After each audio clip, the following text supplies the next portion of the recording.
তো আজকে আমাদের তামাদি আইন, এটার পার্ট 4 এবং 5 একটু আগে বলে দিলাম। আমরা ইতিমধ্যে ধারাগুলো শেষ করেছি। আজকে প্রথম তফসিলের যে অনুচ্ছেদ আছে 1 থেকে 49, প্রথমে মোকদ্দমা সংক্রান্ত তামাদির মেয়াদ, তারপরে 150 থেকে 183 পর্যন্ত আপিল এবং দরখাস্ত সংক্রান্ত তামাদির মেয়াদ আলোচনা করব। আজকে তামাদি সাবজেক্ট শেষ হয়ে যাবে এবং আগামী শুক্রবারে 50 নম্বরের পরীক্ষা হবে, যেটা রুটিনে আছে।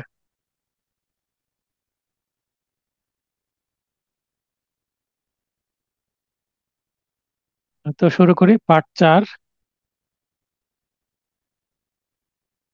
পার্ট 4-এ যেটা আছে, অনুচ্ছেদ 1 থেকে 50 প্রথমে আলোচনা করব, তারপরে পরবর্তীতে।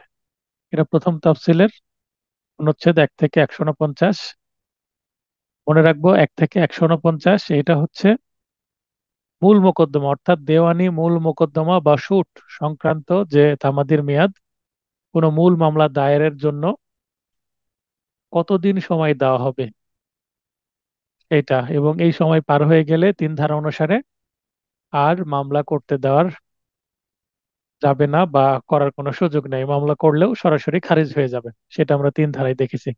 তো 3 ধারায় বলা ছিল যে প্রথম তফসিলে নির্ধারিত মেয়াদ উত্তীর্ণ শেষে। তো এই সেই প্রথম তফসিল। এখানে যে মেয়াদগুলো উল্লেখ করা আছে, এখানে 3 কলামে আমি সাজিয়েছি। প্রথম কলামে অনুচ্ছেদ সংখ্যা, দ্বিতীয় কলামে হচ্ছে মোকদ্দমার বিবরণ, এটা আবার প্রথম বিভাগ হিসেবে পরিচিত। মোকদ্দমা সংক্রান্ত যে বিবরণ, সেটা প্রথম বিভাগ।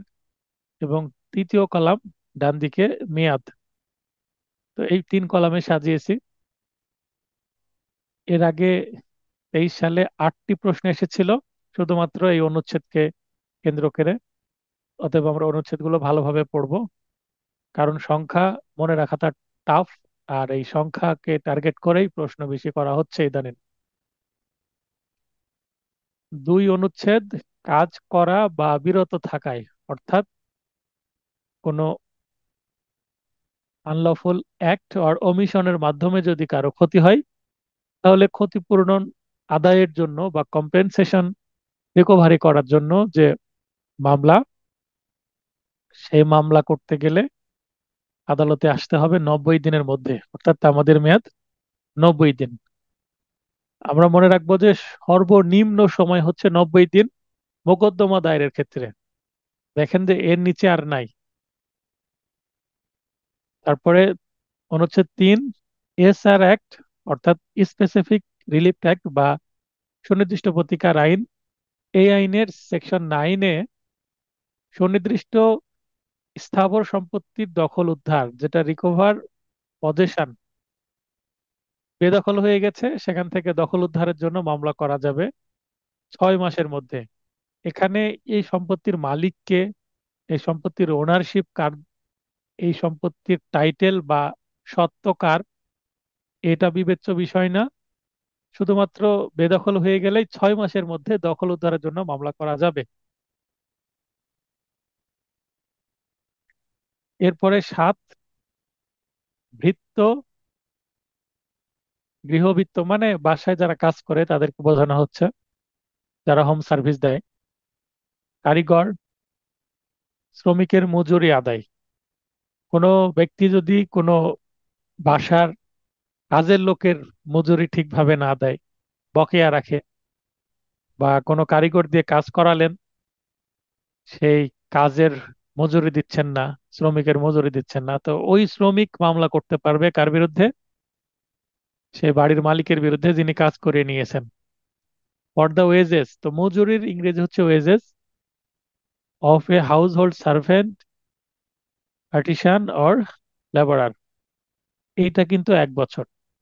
তো এর আগে দেখেন, প্রথমটা ছিল 90 দিন। 90 দিন আমরা ধরে নিই যে এটা 3 মাস। 3 মাসের ডাবল কত হয়? 6 মাস। তো 6 মাসের ডাবল কত হয়? 1 বছর।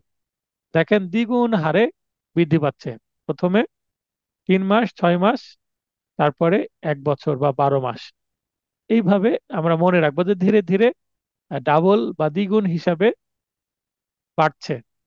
তারপরে অনুচ্ছেদ 10, অগ্রকর অধিকার বলবৎ, to enforce a right of preemption. আমরা দেখলাম যে 8 ধারায় যে লিগ্যাল ডিজেবিলিটি যাদের থাকবে তারা কিন্তু প্রিয়াম্পশনের মামলা করার জন্য বাড়তি সময় পাবে না, অর্থাৎ লিগ্যাল ডিজেবল পার্সন প্রিয়াম্পশন যদি মামলা করতে হয় সময়ের মধ্যে করতে হবে। তাদের জন্য প্রিয়াম্পশনের যে মামলা করার সময়ের যে উল্লেখ করা আছে 1 বছর, এই 1 বছরের মধ্যে মামলা করতে হবে। 1 বছর পার হয়ে গেলে প্রিয়াম্পশন তারা করতে পারবে না, তারা ডিজেবল, এটা বলেও লাভ নেই। এটা 8 ধারার বক্তব্য। তো এই প্রিয়াম্পশন যেটা আমরা শুনলাম, প্রিয়াম্পশন কি সেটা আমি আগের ক্লাসে বুঝিয়েছি। এটা মামলা করার জন্য 1 বছর, অর্থাৎ কারো ভাই বা আত্মীয় স্বজন যদি অন্য কোথাও জমি বিক্রয় করে দেয়, তাকে কিন্তু 1 বছরের মধ্যে মামলা করতে হবে। প্রিয়াম্পশন সম্পর্কে যদি আরেকটু তথ্য দিই, মনে করেন কোনো ব্যক্তি, আপনার ভাই যদি অন্য কোথাও জমি বিক্রয় করে 10 লক্ষ টাকায়, এখন ওই 10 লক্ষ টাকা যে জমি বিক্রয় করেছে আরেকজনের কাছে, ওই জমি প্রিয়াম্পশন অধিকার বলবৎ করার জন্য 1 বছরের মধ্যে মামলা করতে হবে। এটা অনুচ্ছেদ 10-এর বক্তব্য। এখন 10 লক্ষ টাকায় যে সম্পত্তি বিক্রয় হয়েছে সেটা প্রিয়াম্পশন করতে গেলে খরচ কেমন হবে? এটার খরচ হবে 10 লক্ষ টাকার সাথে আবার যুক্ত হবে 25%। তো মানে 4 ভাগের 1 ভাগ, আরো তার মানে আরো 2.5 লক্ষ টাকা যোগ হবে। এরপরে এই যে যতদিন ডিলে করবে, মনে করেন যে 6 মাস যদি ডিলে করে, তাহলে এটার আবার কিন্তু আবার ভ্যাট দিতে হবে। মানে 9% ভ্যাট বলছি, 25% তো ভ্যাট, কিন্তু এটার আবার ব্যাংকিং ইন্টারেস্ট দিতে হবে। যতদিন এই টাকাটা তার যদি থাকতো তাহলে ব্যাংকিং ইন্টারেস্ট পেত, 9% হারে ব্যাংকিং ইন্টারেস্ট পাবে। যদি 6 মাস হয় তাহলে 9% মানে শতকরা বার্ষিক সুদের হার 9 টাকা। তাহলে এর অর্ধেক 5.5 টাকা হারে, না 4.5 টাকা হারে আবার এটার সাথে সুদ অ্যাড হবে। এই টোটাল যে টাকা, এটা কিন্তু চালানের মাধ্যমে জমা দিয়ে তারপরে মামলা করতে হবে। এছাড়াও কোর্ট ফি দিতে হবে 300 টাকা, আবার আইনজীবীর ফি তো আছেই। অতএব প্রিয়াম্পশনের মামলা কিন্তু বেশ ব্যয়বহুল। এখন প্রশ্ন করতে পারেন, প্রিয়াম্পশনের মামলা করার জন্য আমাকে কেন এত টাকা জমা দিতে হবে? কারণ আদালত দেখবে যে আপনি যে আরেকজন জমি কিনেছেন সেটা বাধা দিচ্ছেন, সেই জমি কেনার সামর্থ্য আপনার আছে কিনা। যদি আপনার সামর্থ্য থাকে, টাকা জমা দিয়ে জমির টাকা জমা দেন এবং বাড়তি টাকা আপনাকে আপনাকে জমা দিতে হবে। যদি থাকে আপনি দিতে হবে। যদি আপনি দিতে পারেন তাহলে মামলা হবে। মামলায় যদি আপনি ডিক্রি পান তাহলে জমি আপনার, টাকা চলে যাবে যিনি কিনেছেন জমি তার কাছে। আর কোনো কারণে যদি আপনি হেরে যান, আপনার টাকা আপনি আবার ব্যাক পাবেন। তো প্রিয়াম্পশন সম্পর্কে একটু আপনাদের নলেজ দিয়ে দিলাম। 12, বিক্রয় রোধ, টু সেট অ্যাসাইড, এটাও 1 বছর। দেখেন এখানে শুরু হয়েছে সবগুলো 1 বছর, 1 বছর, 1 বছর। তাহলে 31 পর্যন্ত 1 বছর। 19 হচ্ছে মিথ্যা কারাদণ্ড ভোগ, ক্ষতিপূরণ, ফর কম্পেনসেশন ফর ফলস ইমপ্রাইজনমেন্ট। কেউ যদি মিথ্যা কারাদণ্ড দেয় তাহলে ক্ষতিপূরণের জন্য 1 বছর। 22-এ বলা হচ্ছে অন্যান্য ক্ষতির জন্য ক্ষতিপূরণ, for compensation for any other injury to the person, এটাও 1 বছর। 23, বিদ্বেষমূলক ফৌজদারিতে সোপর্দ, এর জন্য ক্ষতিপূরণ, কম্পেনসেশন ফর ম্যালিসিয়াস প্রসিকিউশন। এই ম্যালিসিয়াস প্রসিকিউশন এই শব্দটা ব্যবহার করা হয়েছে এবার। ম্যালিসিয়াস প্রসিকিউশন এই ইংরেজিটা ব্যবহার করে প্রশ্ন আসছে 23 সালে, যে এটার জন্য আমাদের যে মেয়াদ সেটা 23 অনুচ্ছেদে আছে এবং 1 বছর। তো এই শব্দটি ব্যবহার করে এবার প্রশ্ন করা হয়েছে। আমার আগের নোটে শুধু বাংলা ছিল, এবার আমি ইংরেজিও যুক্ত করে দিয়েছি সংক্ষেপে, যেন আপনাদের এটা ধরতে সুবিধা হয়। 24, লিখিত কুৎসা বা মানহানি, এর জন্য কারো ক্ষতি হলে সেই ক্ষতিপূরণের মামলায় আমাদের মেয়াদটা হবে,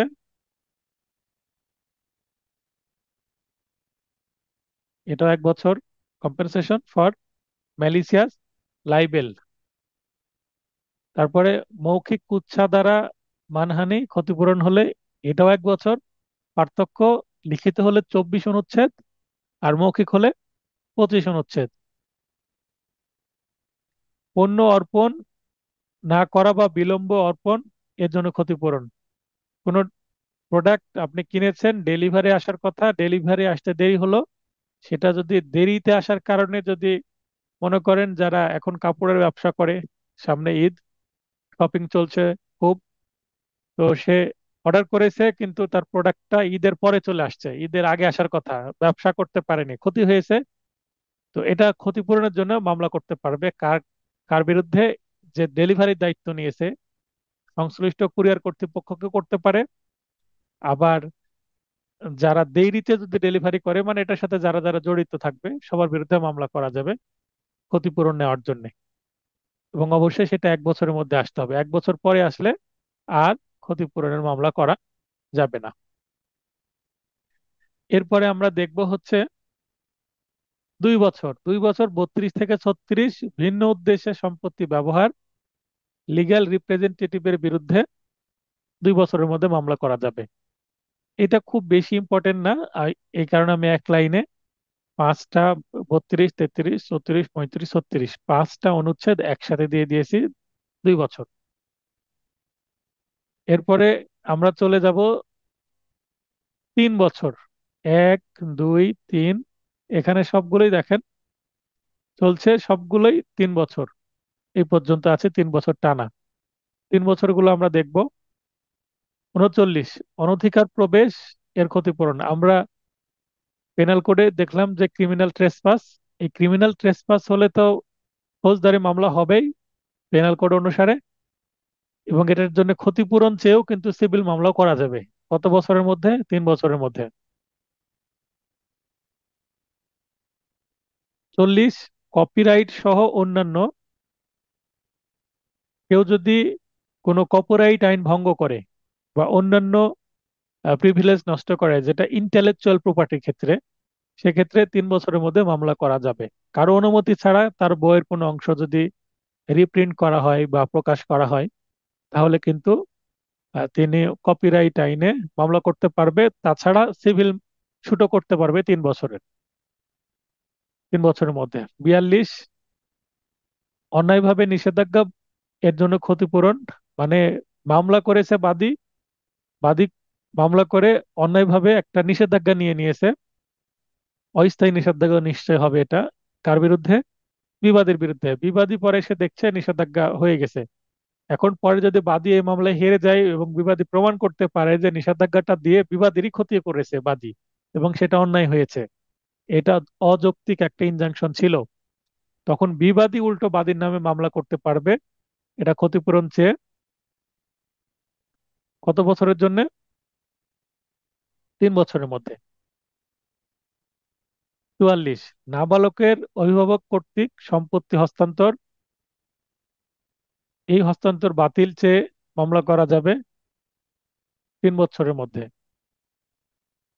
57, কোনো টাকা ধার নিয়েছে এবং টাকার পরিবর্তে টাকা দিতে চাওয়া কথা আছে, সেক্ষেত্রে 3 বছর। For money payable, for money lend, অর্থাৎ টাকা ধার নিয়েছে, টাকা ফেরত দিবে বলে এই ক্ষেত্রে মামলা করা যাবে 3 বছরের মধ্যে। সবগুলোই 3 বছর। আপনাদের প্রথমে বুঝিয়ে দিচ্ছি, তারপরে একটু টিপস দিব যে এইটা কিভাবে সহজে মনে রাখা যায়। আপাতত আমরা জাস্ট একটু পড়ে যাই এবং দেখে নিই কি কি আছে, যেন এই বিবরণটা বুঝতে পারি।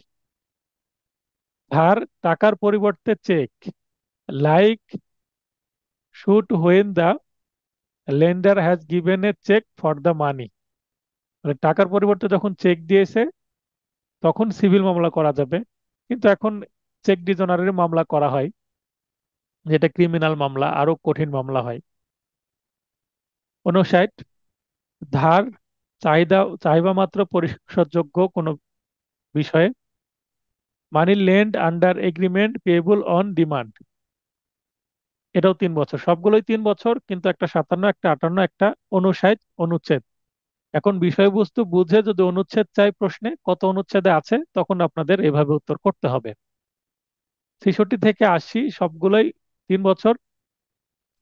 মুচলেকা বিনিময়পত্র বা অঙ্গীকার অর্থাৎ বন্ড, বিল ও এক্সচেঞ্জ বা প্রমিজরি নোট সংক্রান্ত যদি কোনো ঝামেলা হয়, তো সেটা বিষয়ে মামলা করতে গেলে 3 বছর। 43, চুক্তির ভিত্তিতে যদি ক্ষতিপূরণ, চুক্তি করা হয়েছে, চুক্তি ভঙ্গ হয়েছে, আপন এনি আদার কন্ট্রাক্ট টু ইনডেমনিটিফাই। তো চুক্তি ভঙ্গের ফলে যদি ক্ষতিপূরণ কেউ আদায় করতে চায়, 3 বছরের মধ্যে মামলা করতে হবে। এখানে একটা কনফিউশন থাকতে পারে আপনাদের। দেখেন, 83-তে বলা হচ্ছে চুক্তির ভিত্তিতে ক্ষতিপূরণ, মানে আপন এনি আদার কন্ট্রাক্ট টু ইনডেমনিফাই। অর্থাৎ চুক্তি ভঙ্গ করেছে, এক পক্ষের ক্ষতি হয়েছে, উনি চুক্তি বলবৎ করার জন্য মামলা করতে চাচ্ছেন না, উনি ক্ষতিপূরণের জন্য মামলা করতে চাচ্ছেন, তাহলে উনি 3 বছরের মধ্যে মামলা করতে পারবেন। এর সাথে রিলেটেড আরেকটা পড়ি, 113, 12 ধারায়, সুনির্দিষ্ট প্রতিকার আইনের 12 ধারা কথা বলা হচ্ছে। চুক্তি, সুনির্দিষ্ট চুক্তি বলবৎ, অর্থাৎ for specific performance of a contract. চুক্তি প্রবল করার জন্য বা সুনির্দিষ্ট বলবৎ করার জন্য, কার্যকর করার জন্য মামলা করার মেয়াদ হচ্ছে আবার 1 বছর। তাহলে চুক্তি একজন ভঙ্গ করছে, কোর্টকে যদি তাকে বাধ্য করতে চাই আমি যে এই চুক্তি ইওর অনার ভঙ্গ করছে, আমি তাকে টাকা দিয়েছি, সে আমাকে প্রোডাক্ট দিবে। মনে করেন একটা কার কেনার জন্য একজনের সাথে চুক্তিবদ্ধ হয়েছে কেউ, এখন টাকা দিয়েছে, হয়তো বা অ্যাডভান্স দিয়েছে বা পুরো টাকাই দিয়েছে, কিন্তু বিক্রেতা কারটা হয়তো বা ডেলিভারি দিচ্ছে না, ডিলে করছে বা দিতে চাচ্ছে না। তাহলে এই যে বাইনা চুক্তিটা, এটা ভঙ্গ হয়ে গেল, সময়ের মধ্যে দিচ্ছে না। আমি আহ, দেখাচ্ছে যে বাদী হিসেবে যদি মামলা করতে চাই, বা যে চুক্তি করেছেন কারটা ক্রয়ের জন্য, তিনি, ওই ক্রেতা, ওই বিক্রেতার বিরুদ্ধে মামলা করতে পারবে যে আমাকে কারটা ডেলিভারি করছে না, আমাকে কারটা দেওয়া হোক। মানে উনি টাকা ফেরত চাচ্ছেন না, উনি কার নিতে সে চুক্তি করেছেন, কারই নিবেন, সুনির্দিষ্টভাবে ওই মডেলের, ওই কালার, ওই কারটি নিবেন। এটাই হচ্ছে 113 ধারার বক্তব্য, যে চুক্তি যদি আপনি প্রবল করতে চান, যেভাবে চুক্তি করা হয়েছে সেইভাবে কোর্টের মাধ্যমে যদি তাকে বাধ্য করতে চান, 113 অনুচ্ছেদ অনুসারে 1 বছরের মধ্যে আপনাকে মামলা করতে হবে। এটা কিন্তু আবার 104 সালের 28 নং আইন দ্বারা 3 বছর, 1 বছর দ্বারা প্রতিস্থাপিত হয়েছে। তার মানে 2004 সালের আগে এটাও 3 বছর ছিল, দেখেন এখন একটা 3 বছর আছে, মাঝখানে দুইটা 1 বছর ঢুকে গেছে। এটাও কিন্তু 3 বছর থেকে 1 বছর প্রতিস্থাপিত হয়েছে। তার মানে 113 এবং 114 আগে ছিল 3 বছর, 4 সাল পর্যন্ত, তারপরে এখন 1 বছর করা হয়েছে। একটু সিরিয়াল ব্রেক করে মাঝখানে 13 এবং 14 একটু 1 বছর হয়ে আছে এখন। তাছাড়া কিন্তু টানা 115 পর্যন্ত 3 বছর ছিল। তাহলে আমি যেটা বলছিলাম, 113-তে কখন যাব? কারের জন্য আমি চুক্তি করেছি, কারই আমাকে দিতে হবে। জমি কেনার জন্য চুক্তি করেছি, ওই জমি আমাকে দিতে হবে, তখন 1 বছরের জন্য মামলা করতে হবে। আর যদি 1 বছর পার হয়ে যায়, বা আমি 1 বছর পার হয়নি, আমি চুক্তি ভঙ্গ হয়েছে, ফাইন, আমি ক্ষতিপূরণ চাচ্ছি, যে টাকা দিয়েছি তার সাথে হয়তো বা আরো কিছু চাচ্ছি, তখন 83 অনুচ্ছেদে ক্ষতিপূরণের ডিরেক্ট মামলা করা যাবে। 84, অ্যাডভোকেট কর্তৃক খরচায়, by an advocate for cost. 84, এটাও কিন্তু এবার 23-এ পরীক্ষায় আসছিল, 2023 সালে, 3 বছর।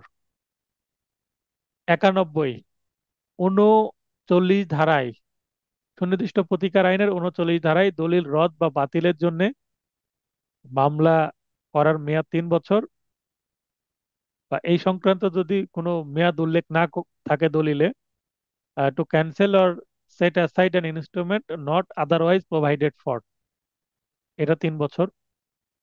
92, 42 ধারায় দলিল জাল মর্মে ঘোষণা, তাহলে একটা যে দলিল জাল সেটা ঘোষণা করতে হলেও 3 বছরের মধ্যে মামলা করতে হবে বলে দিচ্ছে 92 অনুচ্ছেদ।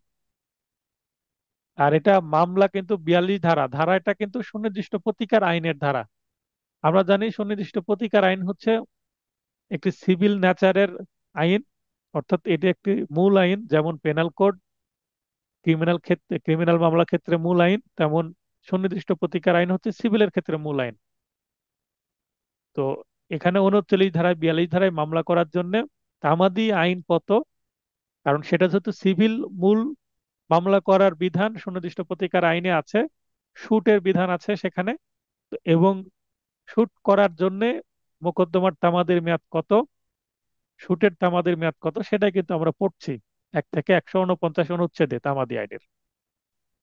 Two declare the forgery of an instrument, instrument বলতে দলিল বোঝাচ্ছে এখানে, ইস্যুড অর রেজিস্টার্ড, জাল মর্মে ঘোষণা করার জন্য 3 বছর। এই যেই দলিলটা জাল হিসাবে রেজিস্ট্রেশন করা হয়েছে বা ইস্যু করা হয়েছে এই ধরনের দলিল। 93 42 ধারায় বলবৎ বা প্রয়াস বা দলিল যার মর্মে ঘোষণা। 42 ধারায় দলিল দলিল জাল মর্মে ঘোষণা করতে হবে কখন, যদি একটা দলিল মানে বাস্তবে প্রয়োগ, এখানে লিখে লিখেছি বলবতের প্রয়াস করা হচ্ছে, মানে চেষ্টা করা হচ্ছে দলিলটাকে ব্যবহার করার জন্য, ইউজ করার চেষ্টা করা হচ্ছে, তখন 83 ধারায়, সরি 93 অনুচ্ছেদে।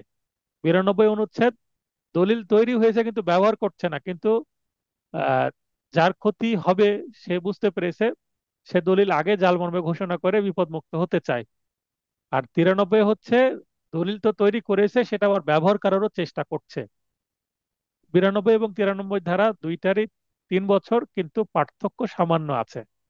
একটা হচ্ছে শুধু ঘোষণা আর আরেকটা হচ্ছে ব্যবহার করতে যাচ্ছে ওই সময় ঘোষণা। 95 প্রতারণামূলক ভাবে প্রাপ্ত ডিক্রি রদ, 3 বছর। 96 দলিলে ভুলের কারণে প্রতিকার বা দলিল, তাহলে দলিলে ভুল হয়েছে সেটার প্রতিকার চাওয়া হচ্ছে, অর্থাৎ দলিল সংশোধন চাওয়া হচ্ছে, তাহলে দলিল সংশোধন করতে হলেও 3 বছরের মধ্যে মামলা করতে হবে। যখন জানতে পারলো যে এই দলিলে তো ভুল আছে, যেদিন জানতে পারলো সেদিন থেকে 3 বছরের মধ্যে মামলা করতে হবে। 103 অবিলম্বে পরিশোধযোগ্য দেনমোহর। 104 বিলম্বিত পরিশোধযোগ্য দেনমোহর। এই দুইটাই হচ্ছে 3 বছর।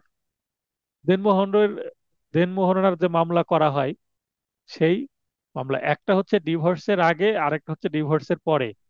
অবিলম্বে পরিশোধযোগ্য দেনমোহর হচ্ছে স্বামী স্ত্রীর সংসার বলবৎ কর আছে, স্বামীর বিরুদ্ধে মামলা করতে পারবে স্ত্রী যে আমার দেনমোহর দাও, দিচ্ছে না, মামলা করে দিল।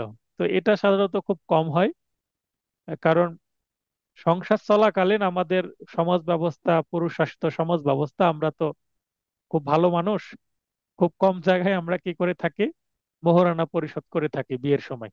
এবং সংসার যদি চলতে থাকে, দেখা যাচ্ছে যে মোহরানা টাকা দিলাম এই বলে খুব কমই দেওয়া হয়। হ্যাঁ, গিফট হিসেবে অনেক কিছু দেওয়া হয়, গহনা বা অন্যান্য কিছু। আবার সবাই যে দেয় না তা বলা যাবে না, অনেক সময় বিয়ের সময় গহনার মাধ্যমে পরিশোধ হয়ে যায়। তো কেউ যদি পরিশোধ না করে, ম্যাক্সিমামই কিন্তু বিয়ের সময় পরিশোধ করে না। 2 লক্ষ 3 লক্ষ 5 লক্ষ টাকা মোহরানা করেছে, একটা আংটি বা একটা নাকফুল দিয়ে দিল 500 টাকার, বা 5,000 টাকার একটা আংটি দিয়ে দিল, এতটুকুই। পরে আর এই দেন দেন মোহরানার টাকা আর মহিলা দেখতে পায় না। তো এই স্বামীর বিরুদ্ধে যদি মামলা করতে যায় তাহলে কি আর সংসার টিকবে? অতএব 103-এ খুব কম মামলা হয়, 104-এ বেশি মামলা হয়। তবে দুইটারই হচ্ছে 3 বছর। এখানে by a Muslim for exile dower, by a Muslim for deferred dower. Dower মানে দেনমোহর, একটা এক্সাইল হচ্ছে অবিলম্বে, মানে আমি এখন চাচ্ছি এখনই দাও, তুমি আমার স্বামী হয়েছে তো কি হয়েছে, এখনই দিতে হবে স্বামী থাকা অবস্থায়। আর বিলম্বিত মানে তালাক হয়ে গেছে তারপরে। এখানে আবার আরবি শব্দটা আমি দিয়ে দিয়েছি, এটা হচ্ছে মুআ জল, আর একটা হচ্ছে, দুইটা তো উচ্চারণ একই রকমের কিন্তু বানান একটু ভিন্ন আছে। আরবি উচ্চারণ মুয়াজ্জল, একটা মুয়াজ্জল। হ্যাঁ, এখানে ওয়া, মাঝখানে ওয়া যুক্ত হবে, আর এটা মুয়াজ্জল, এটা হচ্ছে মুয়াজ্জল, এরকম উচ্চারণ হবে। তবে আমরা বানান মনে রাখবো তাহলে হবে। যদি আরবি দিয়ে প্রশ্ন করে ফেলে এবং জানতে চাই কত অনুচ্ছেদ, তখন আমাদের এটা কাজে লাগবে। ডাব্লু যেটাতে থাকবে সেটা 104, যেটাতে ডাব্লিউ নেই সেটাতে হচ্ছে 103। 106, 3 বছরের। এটা ভেঙে যাওয়া অংশীদারি প্রতিষ্ঠান, মনে করেন যে একটা পার্টনারশিপ ছিল, এই পার্টনারশিপ ডিসলভ হয়ে গেছে, ভেঙে গেছে, মানে আর ব্যবসা চলছে না। তখন এক পক্ষ টাকা নিয়ে বসে আছে, অপর পক্ষ, এক বা একাধিক পক্ষ তার বিরুদ্ধে মামলা করতে পারবে যে এখন তার বিজনেস নাই, কি করে দাও, আমাদের লাভের অংশ বুঝিয়ে দাও, হিসাব বুঝিয়ে দাও। এটার জন্য মামলা করার আমাদের মেয়াদ 3 বছর। 110, বাকি খাজনা বা ভাড়া, ফর অ্যারিয়ার্স অফ রেন্ট, এটাও 3 বছর। আর মাঝখানে দুইটা, 113, এটা তো একটু আগে বলে দিলাম, 1 বছর। আর 114 হচ্ছে 35 ধারায় চুক্তি প্রত্যাহার বা রদ করার, for the rescission of a contract, এটা 1 বছর। এরপরে আরেকটা আছে 3 বছর, 115-তে, ব্যক্ত বা অব্যক্ত, অলিখিত, অনিবন্ধিত চুক্তিভঙ্গ বা ক্ষতিপূরণ, for compensation for the breach of any contract express or implied, not in writing, registered and not herein specially provided for. এটা হচ্ছে 3 বছর। তাহলে 3 বছরের শেষ হয়ে গেল, তিনের দ্বিগুণ হচ্ছে 6 বছর, এবার শুরু হয়ে গেল 6 বছর মেয়াদের তামাদির। 6 বছর। 116, লিখিত ও নিবন্ধিত চুক্তিভঙ্গ, এর জন্য ক্ষতিপূরণের তামাদির মেয়াদ 6 বছর। 117, বিদেশি রায় upon a foreign judgment as defined in the code of civil procedure. এই বিদেশি রায় এইটা রদরহিত চেয়ে মামলা করার তামাদের মেয়াদ 6 বছর। 118, পোষ্য বা দত্তক গ্রহণ, মুসলমানের মধ্যে কোনো অ্যাডপশন নেই, হিন্দুদের মধ্যে অ্যাডপশন চলে। তো হিন্দু খ্রিস্টান আমাদের দেশে আছে, তো ইনারা যদি কোনো অ্যাডপশন নেয়, তো একটা বৈধ হয়েছে, একটা পোষ্য বা দত্তক গ্রহণ করা হয়েছে, এখন কেউ যদি এটা বৈধ নয় মর্মে, অর্থাৎ অবৈধ মর্মে ঘোষণা করতে চায়, তাহলে অ্যাডপশন গ্রহণের 6 বছরের মধ্যে মামলা করতে হবে। মনে করেন কোনো হিন্দু ব্যক্তির কোনো ছেলে সন্তান নাই, তো মুখ অগ্নি বলে একটা শব্দ আছে, হিন্দুরা মেবি অনেকেই জানেন, যে হিন্দুদের মধ্যে চিতায় আগুন দেওয়ার জন্য পুরুষ উত্তরাধিকার প্রয়োজন হয়, বিশেষ করে পুত্র সন্তান থাকলে সবচেয়ে ভালো। যদি কন্যা সন্তান যার থাকে, তো তিনি দেখাচ্ছে কোনো পুত্র সন্তান না থাকার কারণে দত্তক নিয়ে নেন, অ্যাডপ্ট করে নেন। অ্যাডপ্ট করলে তো সম্পত্তিরও ভাগ পাবে, তখন হয়তো বা কন্যা বা তার স্ত্রী এটার বিরোধিতা করে অনেক সময়, কারণ এই অ্যাডপশনে তাদের হয়তো বা মত থাকে না, কারণ সম্পত্তির ভাগ দিতে হবে ওই পর একটা, অপর একটা ছেলেকে। এই কারণে তো তারা যদি এটাকে অবৈধ ঘোষণা করতে চায়, তাহলে 6 বছরের মধ্যে করতে হবে। কিন্তু প্রপারলি করলে, আহ, যিনি পুরুষ হিন্দু তিনি যদি প্রপারলি করে থাকেন, ডকুমেন্টেশন সঠিক থাকে, তাহলে এটা কিন্তু ঘোষণা চাইলেই হবে না। কখন তাহলে মামলা করলে সফল হওয়া যাবে? আসলে যদি ষড়যন্ত্রমূলক ভাবে কোনো ব্যক্তি মারা যাওয়ার কিছুদিন আগে বা মারা যাওয়ার কিছুদিন পরে দেখা যাচ্ছে যে তিনি অসুস্থ হয়ে আছেন, বা মারা যাওয়ার কিছুদিন পরে এসে বললো যে আমাকে তিনি অ্যাডপ্ট গ্রহণ করেছেন, মানে জাল জালিয়াতি ডকুমেন্ট তৈরি করে কোনো ছেলে এসে কোনো ব্যক্তির, মৃত হিন্দু ব্যক্তির সম্পত্তি নিতে চায়, যে আমাকে তো উনি বেঁচে থাকা অবস্থায় দত্তক গ্রহণ করেছেন, এখন আমি সম্পত্তির ভাগ পাবো, তখন ওই মৃত ব্যক্তির স্ত্রীরা, সন্তানেরা, কন্যা সন্তানেরা মামলা করতে পারবে। তো যাই হোক, একটা অ্যাডাপশন হয়েছে, একটা দত্তক গ্রহণ করা হয়েছে, সেটা বাতিল চেয়ে বা সেটা অবৈধ ঘোষণা চেয়ে মামলা করতে হবে 6 বছর।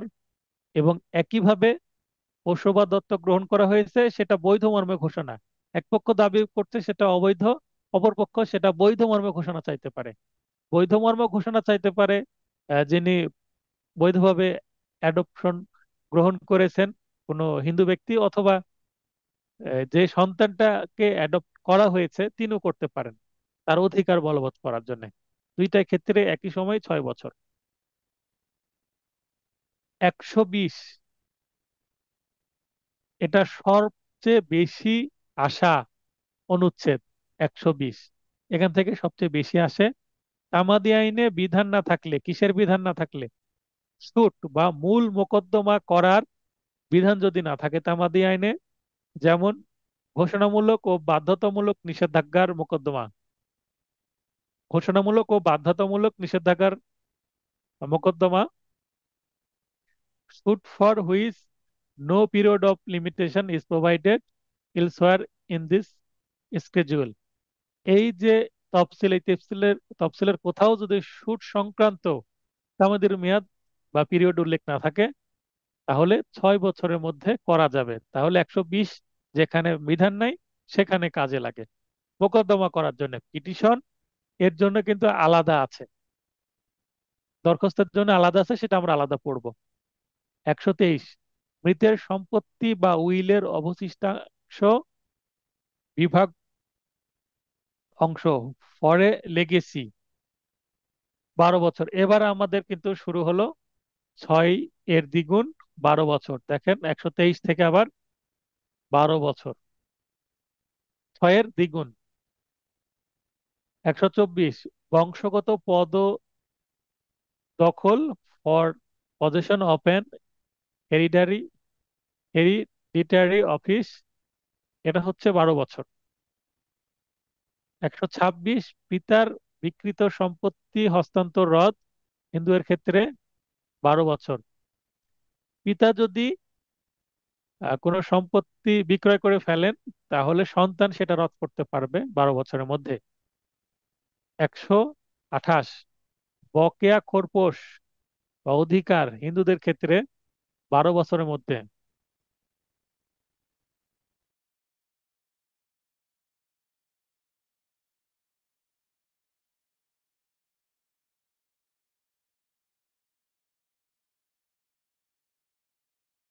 দুঃখিত।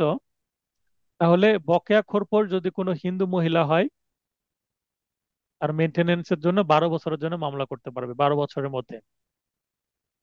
129, খোরপোশ লাভের অধিকার ঘোষণা, হিন্দুদের ক্ষেত্রে এটাও 12 বছর। 132, প্রাপ্ত টাকার জন্য স্থাবর সম্পত্তি দায়বদ্ধ আছে, সেটার ক্ষেত্রে মামলা করার আমাদের মেয়াদও 12 বছর। 135, বন্ধকি স্থাবর সম্পত্তির দখল, হাইকোর্ট ব্যতীত নিম্ন আদালতে মামলা করার আমাদের মেয়াদ 12 বছর। 141, হিন্দু বা মুসলিম মহিলার মৃত্যুর পর স্থাবর সম্পত্তি দখল করার জন্য আমাদের মেয়াদ 12 বছর। 142 ইম্পর্টেন্ট একটি সেকশন, একটি হচ্ছে আর্টিকেল, অনুচ্ছেদ, স্থাবর সম্পত্তির সত্ত্ব দখল পুনরুদ্ধার। এসআর অ্যাক্ট সেকশন 8-এ যেটা আছে, সুনির্দিষ্ট প্রতিকার আইনের 8 ধারায় মামলা করার জন্য তো আমাদের মেয়াদ 12 বছর। সেখানে আছে পজেশন অফ ইমুভেবল প্রপার্টি। এই কারণেই বলে যে জবরদখল করে 12 বছর কেউ যদি সম্পত্তি দখল করে রাখে তাহলে সেই সম্পত্তি তার হয়ে যায়। এটা আমরা দেখেছি 28 ধারায় এ আইনেরই। 144, স্থাবর সম্পত্তির দখল যেখানে অথবা স্বার্থ যেখানে আছে বা বিধান নেই এই ক্ষেত্রে 12 বছর। 145, আমানতি বা বন্ধকি অস্থাবর সম্পত্তি পুনরুদ্ধার, এটা কিন্তু স্থাবর না, অস্থাবর সম্পত্তি, এটা 30 বছর। এবার শুরু হয়ে গেল কিন্তু 30 বছর। লক্ষ্য করেন যে বারো, 12 এর দ্বিগুণ কিন্তু 24 হয়, 24 নাই, 12 এর আড়াই গুণ হয় 30। 12 থেকে মানে জাম্প করে চলে গেছে 30-এ, এটা লক্ষ্য করতে হবে। তাহলে 12 এবং 30-এর মাঝখানে কোনো তামাদির মেয়াদ নাই, 12-র পরে 30 বছর। আমানতি বা বন্ধকি অস্থাবর সম্পত্তি পুনরুদ্ধারের জন্য। 146, বন্ধক গ্রহীতা কর্তৃক স্থাবর সম্পত্তি পুনরুদ্ধার আদি এখতিয়ার সূত্রে হাইকোর্টে মোকদ্দমা করার জন্য তামাদির মেয়াদ 30 বছর। 146 ক বা 146 ক্যাপিটাল এ, বেদখল রাস্তার দখল লাভ করার জন্য, পাবলিক স্ট্রিট ও রোড, এটার জন্য 30 বছর। এরপরে আবার আমরা দেখছি যে 30-এর দ্বিগুণ হচ্ছে 60, পরের তিনটা আছে 60 বছর। সবচাইতে বেশি মেয়াদ 60 বছরের উপরে আর মেয়াদ কিন্তু নাই। সর্বোচ্চ মেয়াদ তামাদি আইনে 60 বছর। এবং আগে তামাদি আইন প্রতিষ্ঠা হওয়ার আগে কিন্তু তামাদির মেয়াদ আবার 60 বছর ছিল সকল মামলার ক্ষেত্রে। 147, রেহেন উদ্ধারের অধিকার নাশ বা বিক্রয় বাই মর্টগেজ ফর, আমরা দেখছি যে সর্বোচ্চ মেয়াদ যেটা 60 ইয়ার্স, 60 বছর, সেটা তিনটা অনুচ্ছেদ আছে। 147, রেহেন উদ্ধারের অধিকার নাশ বা বিক্রয় by mortgage for foreclosure or sale, এটার জন্য 60 বছর। তারপর 148, বন্ধকি স্থাবর সম্পত্তি খালাস বা সেই বন্ধকি সম্পত্তি পুনরুদ্ধার করার জন্য তা আমাদের মেয়াদ, এটা কিন্তু মর্টগেজ টু রিডিম, এটাও 60 বছর। ইংরেজিতে আসতে পারে এই ধরনের ছোট ছোট যেগুলো শব্দ আছে, যেমন মর্টগেজ টু রিডিম, এর জন্য তো আমাদের মেয়াদ কত? 60 বছর। কত অনুচ্ছেদে আছে? 148। 149, সরকার কর্তৃক বা সরকারের পক্ষে, অর্থাৎ সরকার কখন বাদী বা সরকার বিবাদী, দায়েরকৃত মোকদ্দমা সুপ্রিম কোর্টের মূল এখতিয়ারবিহীনের ক্ষেত্রে 60 বছর। সোহেল রানা ভাই, আপনি স্ক্রিনে অযথা আঁক দিচ্ছেন, এই আঁকানো থেকে বিরত থাকেন দয়া করে।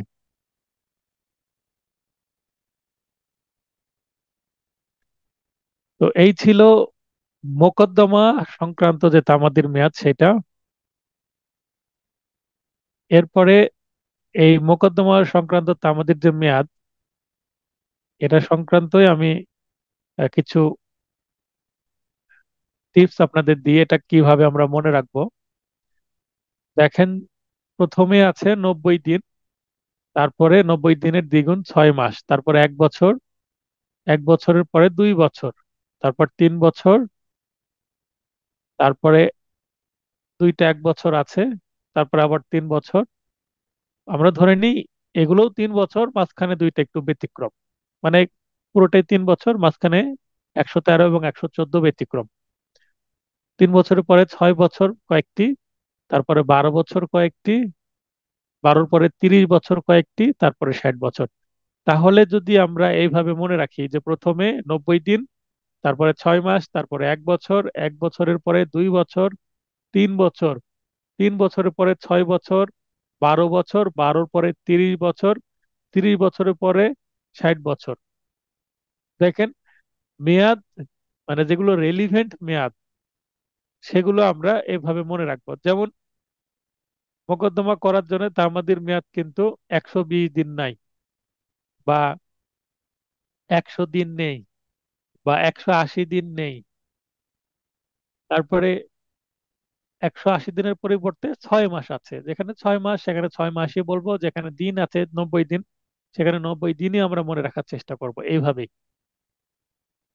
তারপরে 1 বছর আছে, 1 বছরের পরে 2 বছর আছে, 3 বছর আছে, কিন্তু 4 বছর নাই, 5 বছর নাই। 3 বছরের পরে 6 বছর আছে, মাঝখানে 4 এবং 5 বছর নাই। 6 বছরের পরে 12 বছর আছে, কিন্তু মাঝখানে 7, 8, 9, 10, 11 এগুলো নাই। 12 বছরের পরে টানা চলে গেল হচ্ছে 30 বছর, মাঝখানে যে 13 থেকে শুরু করে 29 একটাও নেই, এগুলো রেলিভেন্ট সময় না। 30 বছরের পরে ডিরেক্ট জাম্প করে দ্বিগুণ বা ডাবল হয়ে গেল 60 বছর। তাহলে আমরা রেলিভেন্ট যে পিরিয়ড বা মেয়াদ কি হতে পারে সেগুলো সম্পর্কে একটা ধারণা পেলাম। এবং শুরু থেকে সেই দিকে বাড়ছে, শুধুমাত্র 113 এবং 114 3 বছর থেকে মাঝখানে 1 বছর দুইটা প্রবেশ করেছে 4 সাল থেকে। তাহলে মেয়াদ সংক্রান্ত একটা ভাষা ভাষা ধারণা পেলাম, এবং কত অনুচ্ছেদে কি আছে এবং সেটা কত মেয়াদ, এটা মনে রাখার জন্য বারবার পড়ার কোনো বিকল্প নেই। বারবার পড়ে এটা মুখস্থ করতে হবে আপনাদের, খুবই শর্ট ফরম্যাটে সংক্ষেপে মাত্র 2 পেজেই কিন্তু আহ, চলে আসছে। যদি চিন্তা করি, এখানে সামান্য ছোট 4টা আছে, তারপরে এখানে একটা পেজ ফুল পেজ, এখানে 1 পেজের কম। আর ধরে নিতে পারে 2 পৃষ্ঠাতে কিন্তু চলে আসছে পুরোটা মোকদ্দমা সংক্রান্ত তামাদির মেয়াদ। এটা 149 সবগুলোই নাই, গুরুত্বপূর্ণ গুলো আছে। এখন আপনারা যদি দেখতে চান গুরুত্বপূর্ণ যেগুলো আছে, হ্যাঁ, কোয়ান্টিটি অনেক আছে কিন্তু মনে রাখতে হবে, কারণ এর আগে 23 সালে 8টা শুধু অনুচ্ছেদ থেকে প্রশ্ন আসছে। মুখস্থ করার কোনো বিকল্প নেই, আছে অনেকগুলো, কিন্তু 2 পেজের মধ্যে আমি নিয়ে আসছি আপনাকে। বেশি পড়তে হচ্ছে না যদি বলি, সেটাও সঠিক হবে, কারণ 2 পেজে সব পেয়ে যাচ্ছেন। কিন্তু লিস্ট আকারে আছে, আপনাকে সংখ্যা বেশি, কিন্তু আমাদের মনে রাখার কোনো বিকল্প নাই। এভাবে মনে রাখতে হবে, বারবার পড়ে আপনাদের মনে রাখতে হবে, পড়তে পড়তে একটা ধারণা তৈরি হবে। তো এরপরে আমরা চলে যাব আপিল সংক্রান্ত যে 8টি অনুচ্ছেদ আছে। 8টি অনুচ্ছেদের মধ্যে বলে দিই যে 4টি হচ্ছে সিভিল এবং 4টি ক্রিমিনাল, সমানভাবে বিভাজন করা আছে। আপিলের 8টি আছে, 4টি সিভিল 4টি ক্রিমিনাল। এভাবে আমাদের একটু হেল্প হবে মনে রাখতে। এবার আমরা পার্ট 5 পড়ব, আপিল ও দরখাস্ত সংক্রান্ত তামাদির মেয়াদ, 150 থেকে শেষ পর্যন্ত। তাহলে 150 থেকে 157, এখানে মোট 8টি আছে অনুচ্ছেদ। এই 8টির মধ্যে 4টি সিভিল 4টি ক্রিমিনাল। আমরা প্রথমে ক্রিমিনাল যে 4টি সেটা আগে এখান থেকে আইডেন্টিফাই করব, এবং সেগুলো ভিন্ন রঙে আমরা হাইলাইট করব। আপনাদের ক্লাসে প্রথমে বলেছিলাম হাইলাইটার পেন ইউজ করলে ভালো হয়, কালার পেন ইউজ করলে ভালো হয়। তো এখানে এই কালার পেনটা একটু ইউজ হবে আপনাদের। 4টা আলাদা করি, অথবা কালার পেন না থাকলেও আমরা ভিন্নভাবে একটু চিহ্ন ব্যবহার করবেন। যে ক্রিমিনাল 4টার ক্ষেত্রে এক ধরনের চিহ্ন, সিভিল 4টার ক্ষেত্রে আরেক ধরনের চিহ্ন। অথবা আপনারা নিজেদের লিখে নিতে পারেন যে কত কত অনুচ্ছেদ ক্রিমিনাল আপিল এবং কত কত অনুচ্ছেদ সিভিল আপিল, এই নিজ দিয়ে আপনারা লিখেও নিতে পারেন। তাহলে 150 মৃত্যুদণ্ড, সেন্টেন্স অফ ডেথ। এটা নিশ্চয়ই আমরা, মৃত্যুদণ্ড তো ক্রিমিনাল কোর্টই দিয়ে থাকেন, অতএব এটা কিন্তু ক্রিমিনাল অ্যাপিল সংক্রান্ত তামাদির মেয়াদ, এটা কিন্তু 7 দিন। দায়রা বা মূল ফৌজদারি এখতিয়ারের প্রদত্ত হাইকোর্টে আপিল। মৃত্যুদণ্ড দিতে পারে শুধুমাত্র দায়রা জজ বা স্পেশাল ট্রাইব্যুনালের জজ, যারা জেলা ও দায়রা জজ সমতুল্য এখতিয়ার সম্পন্ন বিচারক। এবং সেটা নিম্ন আদালত যদি মৃত্যুদণ্ড দেয়, সেটার বিরুদ্ধে হাইকোর্টে মাত্র 7 দিন সময়। এবং এই 7 দিনের জন্য, 7 দিনের মধ্যে কি অ্যাকচুয়ালি করতে হয়? এই 7 দিনের মধ্যে 12 ধারাটা আবার চলে আসবে। 12 ধারায় যেই দিন রায় প্রকাশ করলো সেই দিন বাদ যাবে। আবার দরখাস্ত করলে নকল পেতে যে সময়টা, সেই দিন বাদ যাবে। তো নকল পেতে পেতে যে সময়টা যাবে, মাঝখানে প্রস্তুতি নিয়ে ফেলতে হবে হাইকোর্টে যাওয়ার। আর আপিল যেহেতু 7 দিন দেওয়া আছে, কোনো কারণে যদি ডিলে হয়, আমাদের আইনের 5 ধারায় আবার বিলম্ব মৌকুবের প্রার্থনা করারও সুযোগ আছে। তো অনেক সময় 1 মাস ডিলে হলেও 5 ধারায় মামলা এই আপিল করার, বিলম্ব মৌকুব চেয়ে যদি দরখাস্ত করা হয়, মঞ্জুর অনেক সময় হয়ে যায়। কারণ একটা মানুষকে মৃত্যুদণ্ড দেওয়ার আগে তাকে অবশ্যই আপিলের সুযোগ দেওয়া উচিত। কেন 7 দিন মাত্র দেওয়া হয়েছে? যেন দ্রুত সিদ্ধান্ত নেওয়া হয়, কারণ একটা ভাইটাল একটা ডিসিশন মৃত্যুদণ্ড না হলে কার্যকর হয়ে যাবে আপিল না করলে 7 দিন পরে। আপিল যদি না করে 7 দিন পরে সেটা কার্যকর হয়ে যাবে। আর যদি আপিল করে, তাহলে আপিল যতদিন চলবে ততদিন মৃত্যুদণ্ডটা কি থাকবে, স্থগিত থাকবে। এরপরে আমরা দেখব 154 সিআরপিসি অনুসারে আপিল হাইকোর্ট ছাড়া। সিআরপিসিতে হাইকোর্ট ছাড়া কোথায় কোথায় আপিল করা যায়? নিম্ন আদালতে আপিল করা যায়, দায়রা জজ আদালতে আপিল করা যায়, সিএমএম কোর্টে আপিল করা যায়। তো এখানে 30 দিন সময়, 154 30 দিন। 155 ক্রিমিনাল আপিল, 150 এবং 157 ছাড়া অন্যান্য ক্ষেত্রে হাইকোর্টে আপিল 60 দিন, এবং 157 খালাস আদেশ, অর্ডার অফ অ্যাকুইটাল। অ্যাকুইটাল মানে খালাস। অ্যাকুইটালের অর্ডার যদি দেওয়া হয়, এটা সিআরপিসি অনুসারে আপিল 6 মাস। তাহলে আমরা দেখলাম 150, 154, 55 এবং 157, এই চারটি হচ্ছে ক্রিমিনাল আপিল সংক্রান্ত তামাদির মেয়াদ। এরপরে আমরা দেখব হচ্ছে সিভিল অ্যাপিল সংক্রান্ত তামাদির মেয়াদ। সিভিল অ্যাপিল 151, ডিক্রি বা আদেশ মূল দেওয়ানি এখতিয়ারে হাইকোর্টে আপিল 20 দিন। 152, সিপিসি অনুসারে জেলা জজ আদালতে আপিল 30 দিন। 153, লিভ টু আপিল প্রত্যাখ্যানের আদেশ। লিভ টু আপিল অর্থাৎ আপিলের অনুমতির দরখাস্ত যদি করা হয় এবং সেটা প্রত্যাখ্যান করা হয়, রিজেক্ট করা হয়, সেটার বিরুদ্ধে হাইকোর্টে যদি আপিল করা হয়, রিজেকশন বা প্রত্যাখ্যান আদেশের বিরুদ্ধে আপিল 30 দিন। 156, 151 যেটা বলা হলো এবং 153 তো যেটা বলা হলো, এই দুই ক্ষেত্র ছাড়া অন্যান্য ক্ষেত্রে যদি হাইকোর্টে আপিল করা হয় সেটা অবশ্যই সিভিল আপিল 90 দিন। তাহলে এখানে দেখেন, আপিলের সর্বনিম্ন মেয়াদ হচ্ছে 7 দিন।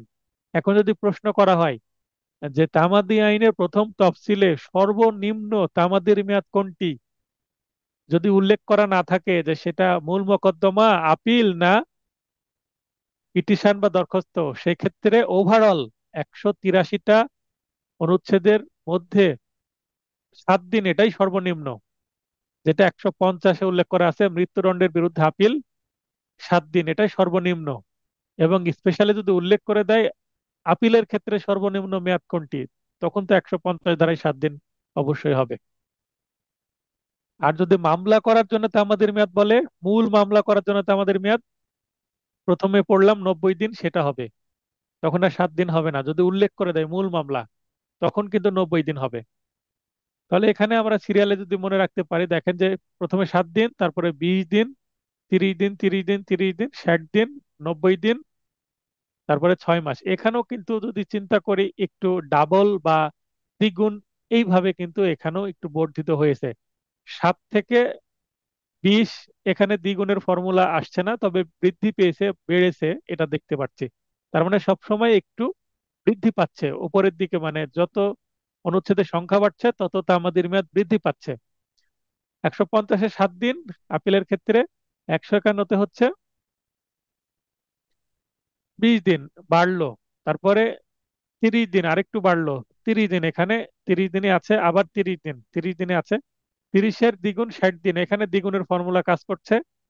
এখানে আবার 60 থেকে 90 দিন, এখানে দ্বিগুণের ফর্মুলা কাজ করছে না, 1.5 গুণ বলতে পারবো, 1.5 টাইমস।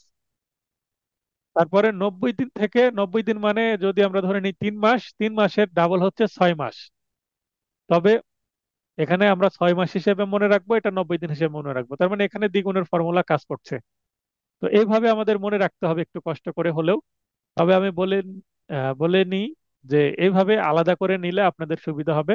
যদি এইভাবে প্রশ্ন হয় কোনটি দেওয়ানি আপিল সংক্রান্ত তামাদির মেয়াদ, মানে কোন অনুচ্ছেদে দেওয়ানি আপিল সংক্রান্ত তামাদির মেয়াদ বর্ণনা করা আছে, তখন কিন্তু আপনাদের এই যে 151, 52, 53 এবং 156 এভাবে মনে রাখতে হবে।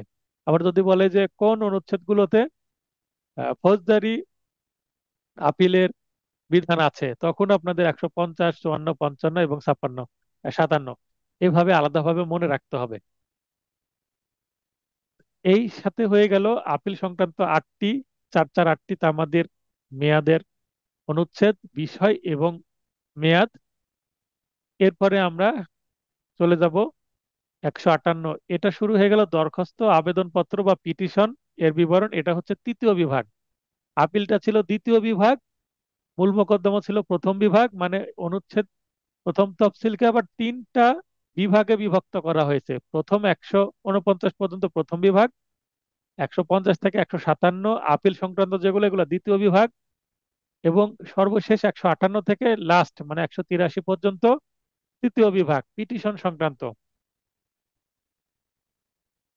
158-তে রোয়েদাদ রদ। রোয়েদাদ কি জিনিস আমরা পড়েছিলাম হচ্ছে 12 এর 4 উপধারায় যে কোনো রোয়েদাদ বলতে অ্যাওয়ার্ড ইংরেজিতে, এর বাংলা হচ্ছে রোয়েদাদ। এবং যদি বুঝতে চাই রোয়েদাদ কি, তাহলে কোনো সালিসে যে রায়টা দেওয়া হবে সেটাই রোয়েদাদ, বা শ্রম আদালত যদি কোনো রায় দেয় সেটাকেই রোয়েদাদ বলা হয়। Award or to get an award remanded award remitted for reconditioner reconsideration. Reconsideration মানে পুনর্বিবেচনা করা, রিকনসিডারেশন, এটা হচ্ছে 90 দিন। তার মানে আমরা কোনো রোয়েদাদ রদ চাচ্ছি বা এটা আরেকবার দেখতে চাচ্ছি, অনেকটা রিভিউ এর মতন, এটা 90 দিন। 159, সংক্ষিপ্ত পদ্ধতির মোকদ্দমায় হাজির বা সমর্থন করার জন্য 10 দিন। সংক্ষিপ্ত পদ্ধতির যে মোকদ্দমা, এখানে বিবাদীর হাজির হওয়ার জন্য মাত্র সময় দেওয়া হবে 10 দিন।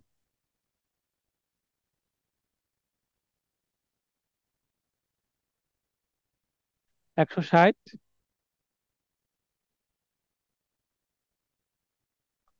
রিভিউ শুনানিকালে গড় হাজিরায় প্রত্যাখ্যানকৃত দরখাস্ত পুনর্বহাল, এখানে 15 দিন।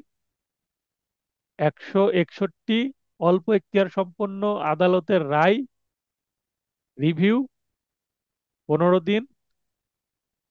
162, এটাও রিভিউ।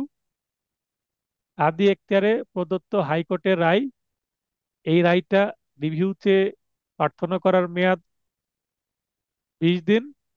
163, গড় হাজিরা বা সমন জারির খরচা বা খরচার জামানত জমা না দেওয়ায় যদি খারিজ হয়ে যায় আদেশটি, তাহলে এই খারিজ আদেশ রদ রহিত চেয়ে দরখাস্ত করার আমাদের মেয়াদ 30 দিন।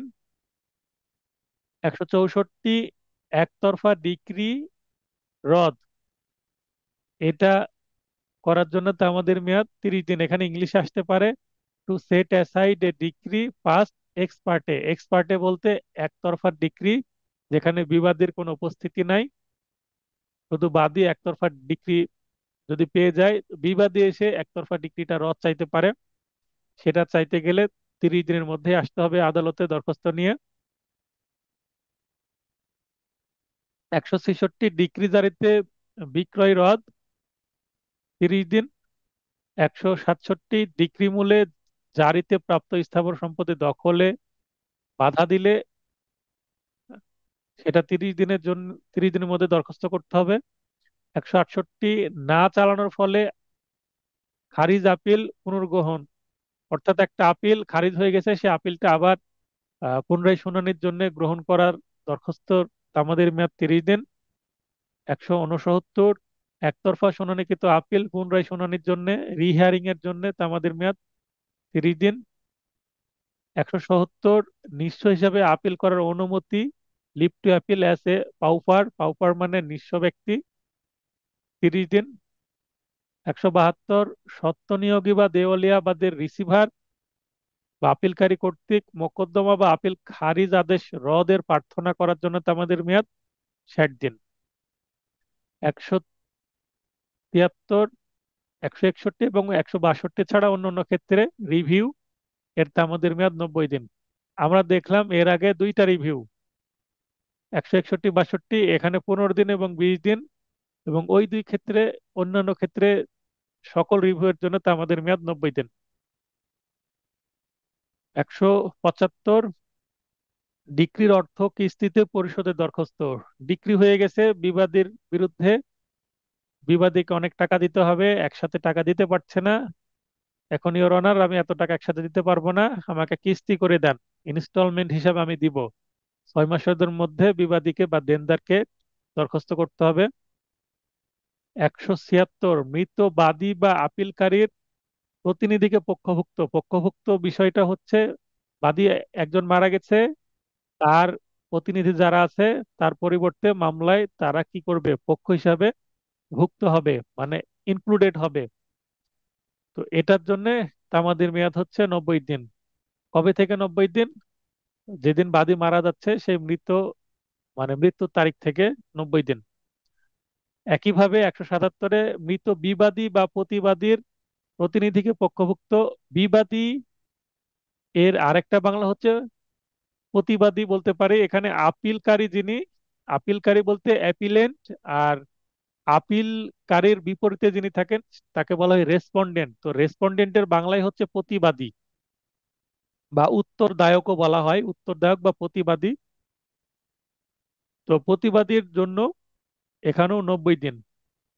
তার মানে মূল মামলায় হোক আপিলে হোক পক্ষভুক্ত করতে হলে বাদী পক্ষ এর জন্য 176 অনুচ্ছেদ 90 দিন, বিবাদীর জন্যও 177 অনুচ্ছেদে 90 দিন। দুইজনের ক্ষেত্রে কিন্তু একই সময় 90 দিন, কিন্তু অনুচ্ছেদ ভিন্ন। 179 আপিল করার অনুমতি সুপ্রিম কোর্টে সিপিসি অনুসারে, নিশ্চয় এটা সিভিল, 90 দিন। 180 ডিক্রি জারিতে বিকৃত স্থাবর সম্পত্তি দখল, 3 বছর। দেখেন, 90 দিন থেকে জাম্প করে চলে গেল 3 বছর, এটা কিন্তু দরখাস্তের মেয়াদ।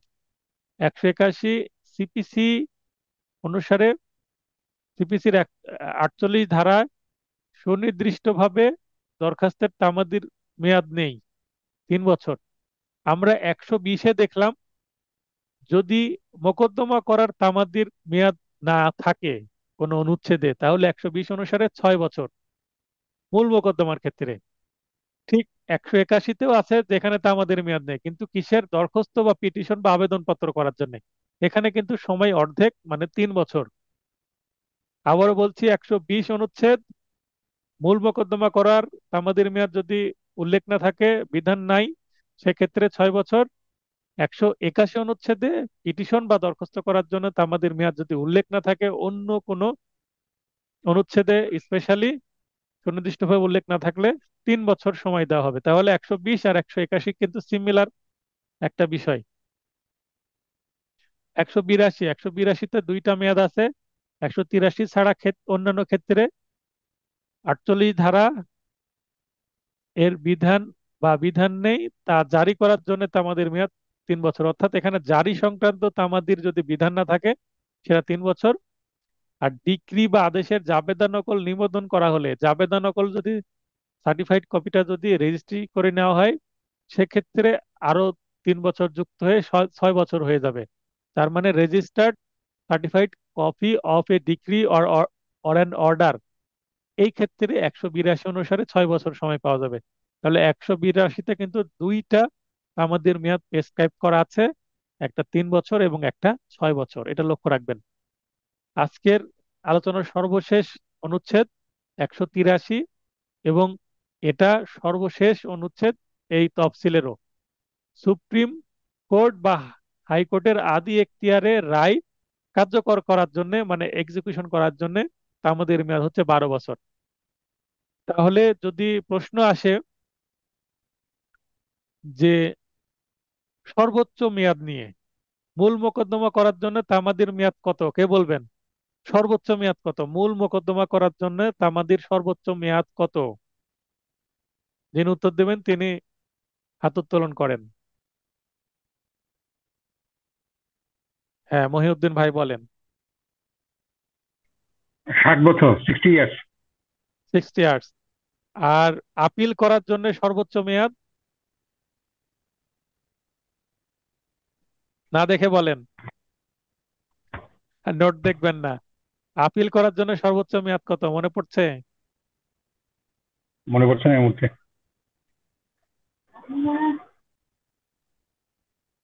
আচ্ছা, আরেকজন হাত উত্তোলন করেছেন, মিলন ভাই। মিলন ভাই লাইনে আসেন।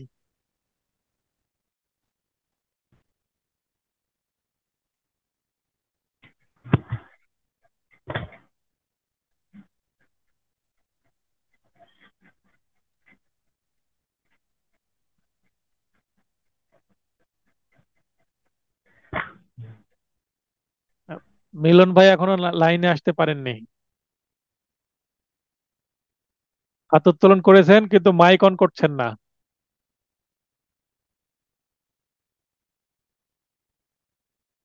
তাহলে আমাদের সর্বনিম্ন মেয়াদ, সর্বোচ্চ মেয়াদ, তিনটা ক্ষেত্রে মনে রাখতে হবে: একটা মূল মোকদ্দমা, একটা আপিলের ক্ষেত্রে, আবার একটা পিটিশন বা দরখাস্তের ক্ষেত্রে। আলাদা আলাদা ভাবে মনে রাখতে হবে।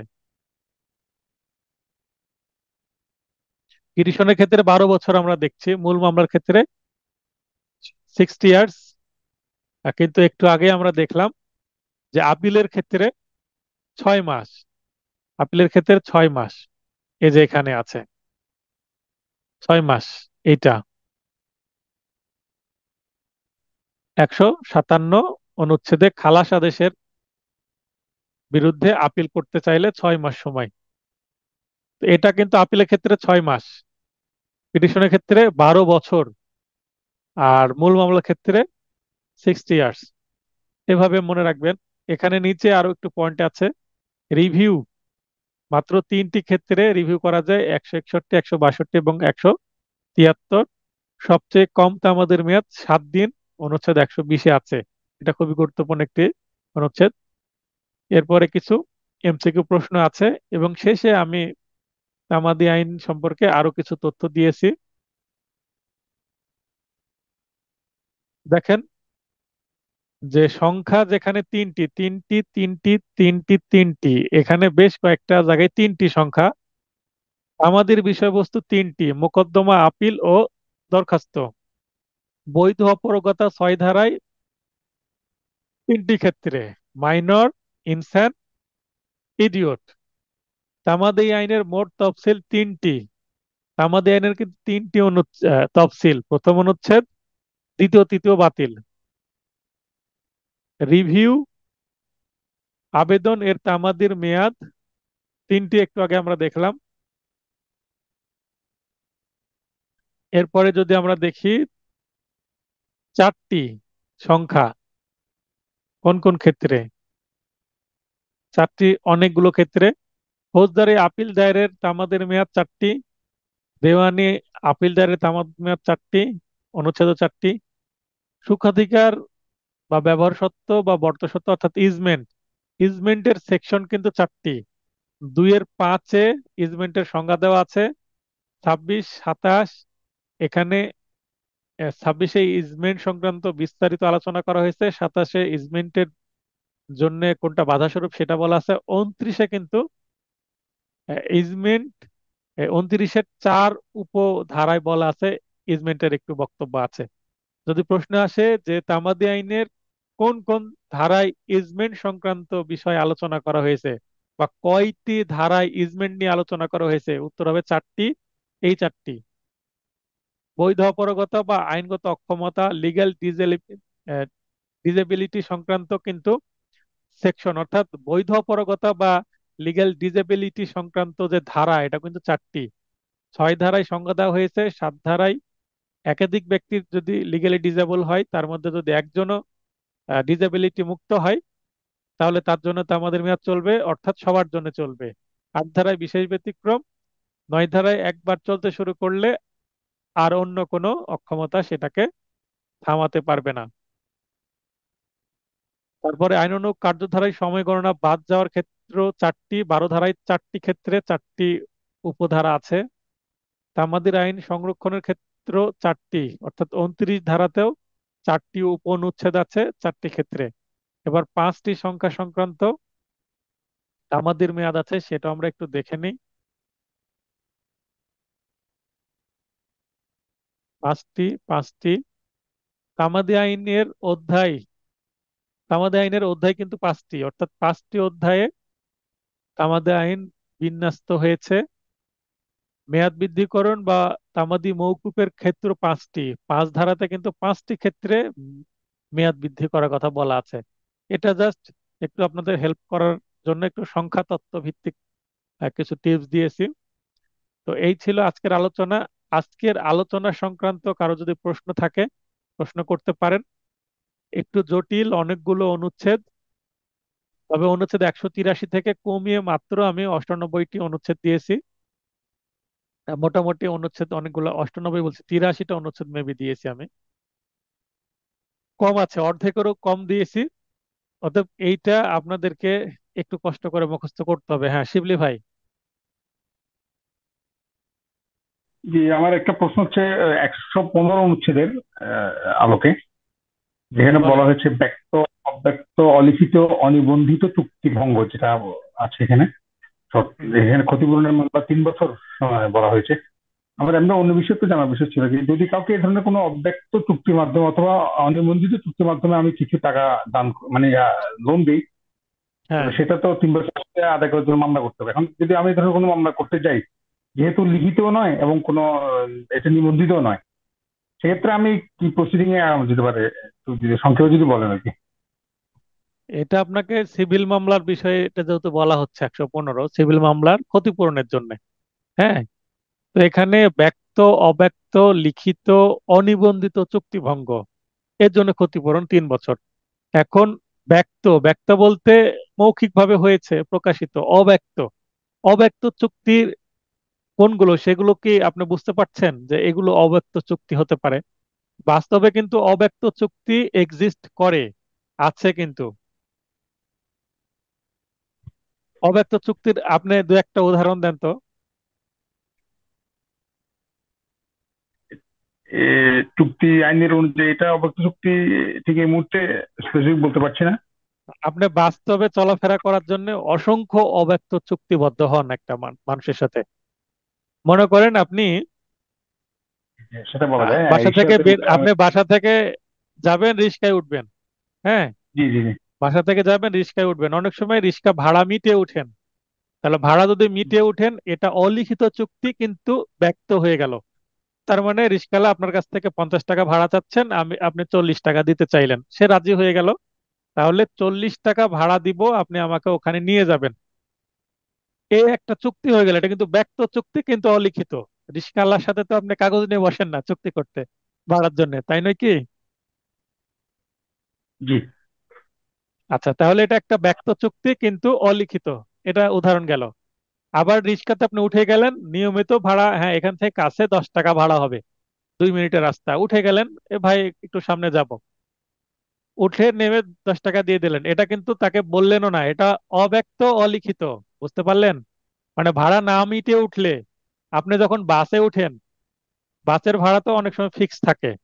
তাহলে এটা কিন্তু বলতে গেলে যে ইনস্ট্যান্টলি আপনি চুক্তিবদ্ধ হচ্ছে না। অনেক সময় আবার বাসের ভাড়া কিন্তু আপনি, বাস যে মালিক তার সাথে কিন্তু চুক্তি করেননি যে আমি এত টাকা দিব, কিন্তু এই দূরত্ব অনুসারে ভাড়া হচ্ছে 100 টাকা, আপনি উঠলেন 100 টাকা ভাড়া দিয়ে দিলেন। এটা আবার অব্যক্ত, অলিখিত। তো এখন এই যে চুক্তি, এই চুক্তি প্রসিডিউরটা কি বলছেন, মামলা করতে হবে, সাক্ষী দিয়ে আপনাকে প্রমাণ করতে হবে যে হ্যাঁ এই ধরনের একটা বিষয় ছিল, কিন্তু সেটা লিখিত না। কারণ নেচার, চুক্তির নেচারটাই এরকম যে সেটা লিখিত না। বুঝতে পারেননি? জি, আমার আমার সব বিষয়টা অবশ্য অন্যরকম ছিল, তাই এটা আমি অফলাইনে আপনার সাথে পরে যেটা সুযোগ করে আলোচনা করবো। হ্যাঁ, একটু ক্লাসের হ্যাঁ, মধ্যে আসলে। যদি এরকম আপনার বাস্তবে কোনো কিছু আসে, শেয়ার করেন, আমি সেটার প্রসিডিউর মানে প্রপারলি বলে দেব। ঠিক আছে? Thank you. আচ্ছা, ধন্যবাদ। তো এখানে আর যারা হাত উত্তোলন করেছেন, মনিরুল ভাই হাত উত্তোলন করেছেন, লাইনে আসবেন। মিলন ভাইকে সুযোগ দিচ্ছে, আসতে পারছেন না উনি। মনিরুল ভাই। কথা বলতে জি, স্যার আসসালামু আচ্ছা, আলাইকুম আমার স্যার। হ্যাঁ, আগে মনিরুল ভাই কথা বলবেন। মিলন ভাই একটু আপনি চুপ করে থাকেন, আচ্ছা কিন্তু লাইনে থাকেন, চুপ করে থাকেন। মনিরুল ভাই বলেন। জি, আসসালামু আলাইকুম স্যার। ওয়ালাইকুম আসসালাম। স্যার, আমি 84 অনুচ্ছেদ নিয়ে একটু কথা বলতে চাচ্ছিলাম। এখানে অ্যাডভোকেট অবশ্যই। কর্তৃক সরকার কথা বলা আছে 3 বছর। অ্যাডভোকেট হুম, হুম। কর্তৃক খরচার বলতে এখানে কি মামলা পরিচালনা কর্তৃক তার ক্লায়েন্টের কাছ থেকে যে খরচাটা নিবে সেইটা কিনা? হ্যাঁ, হ্যাঁ, সেটাই। এটা কি উনি যে মামলাটা করবে এটা কি ওনার ক্লায়েন্টের এগেনস্টে? ক্লায়েন্টের এগেনস্টে করবে। যে ফি নির্ধারিত হয়েছে, ফি উনি দেননি, ফি না দিয়ে মক্কেল পালিয়েছে, মক্কেলের বিরুদ্ধে অ্যাডভোকেট মামলা করবে। এবার কিন্তু এই প্রশ্নটা এসেছে 23-এ, লক্ষ্য করছেন কি আপনি? না, এটা ওই ওরিয়েন্টেশন ক্লাসে ওই রনি আপু বলছিলেন এই ব্যাপারে, এটা আমার মনে আছে যে এটা আসছিল, উনি মিস্টেক করছে জানা হ্যাঁ, জিনিস। এটা এবার আসছে আমার আগের নোট থেকে, মানে 22-23-এর নোট থেকে যদি চিন্তা করি, এই 10-এ 10 কমন আছে। 22 সালেও ছিল, 23 সালেও 10-এ 10 কমন ছিল। অনুচ্ছেদ 2 পৃষ্ঠা থেকে 8টা কমন ছিল আমার, আর 2টা ধারা থেকে সবই কমন ছিল। কারণ ধারা তো আমি একটাও বাদ দিইনি, অনুচ্ছেদ যদিও অনেকগুলো বাদ দিয়েছি। কিন্তু আমি যেভাবে সংক্ষিপ্ত পদ্ধতিতে দিছি এইভাবে কমন আসবে, কিন্তু মনে রাখাই তো কঠিন। যেমন 84টা আমি চলে যাই, চুরাশি, এই যে 84। 12-23-এর প্রশ্ন। কোন মামলায় অ্যাডভোকেট বা আইনজীবীর খরচা আদায় বাবদ মামলার তামাদির মেয়াদ কত? এখানে প্রশ্নে একটা ব্যবহার করা হয়েছে, মেবি আইনজীবী ব্যবহার করা হয়েছে, আমি অ্যাডভোকেটটা আপনাদের দিয়েছি যেন কনফিউশন না সৃষ্টি হয়। এটা হচ্ছে 3 বছর। তাহলে এখানে সময় জানতে চাইছে, অনুচ্ছেদ জানতে চাইনি। তো আমি এখানে উত্তরে অনুচ্ছেদটাও দিয়ে দিয়েছি, তার মানে অনুচ্ছেদ নিয়ে প্রশ্ন আসলেও আপনি পেরে যাবেন এবার। এখন আমার সামনের পরীক্ষায় আমি হয়তো বা 3 বছর জানতে চাইলাম না, কত অনুচ্ছেদ সেটা জানতে চাইলাম, বা 84 অনুচ্ছেদ প্রশ্নে রাখলাম এখানে কি বিষয়ে আমাদের মেয়াদ জানতে চাওয়া হয়েছে, তখন অ্যাডভোকেটের খরচা আদায়। তার মানে এই প্রশ্নটাকে 3 ভাবে করা সম্ভব। প্রশ্নের মধ্যে বিষয়টা দিয়ে দেওয়া হয়েছে, সময় জানতে চাওয়া হয়েছে। একই প্রশ্ন এখানে কত অনুচ্ছেদ জানতে চাইতে পারে, মানে অপশনে থাকবে অনুচ্ছেদ, অথবা অনুচ্ছেদ প্রশ্নে থাকবে বিষয়টা কি, অ্যাডভোকেটের খরচা আদায় অপশনে থাকতে পারে। মানে ঘুরিয়ে পেঁচিয়ে 3, অর্থাৎ তথ্য যদি আপনি মনে রাখেন, যেটা আমার ছকে দেওয়া আছে, একটা ছক দিয়ে 3টা প্রশ্ন মনে রাখা সম্ভব। ঠিক আছে, তো যেহেতু আপনারা প্রশ্ন করছেন না, ক্লাসটি শেষ করে দিই। সবার সুস্বাস্থ্য কামনা করে ক্লাসটি শেষ করছি। আর আগামী শুক্রবারে পরীক্ষা হবে, সবাই পরীক্ষা দিবেন, এটা আপনাদের প্রতি আহ্বান। পরীক্ষা দিলে আপনাদের অবস্থান সম্পর্কে আমি জানতে পারি, এবং আপনাদের অবস্থান সম্পর্কে আপনারা নিজেরাও জানতে পারেন, এবং কিছু না কিছু তো নতুন শেখা হয়। সবচেয়ে বড় বিষয় টাইম ম্যানেজমেন্ট শেখা হয়। আপনি সময়ের মধ্যে পরীক্ষা দিতে পারছেন কিনা, বৃত্ত পূরণ করার অভ্যাস হয়।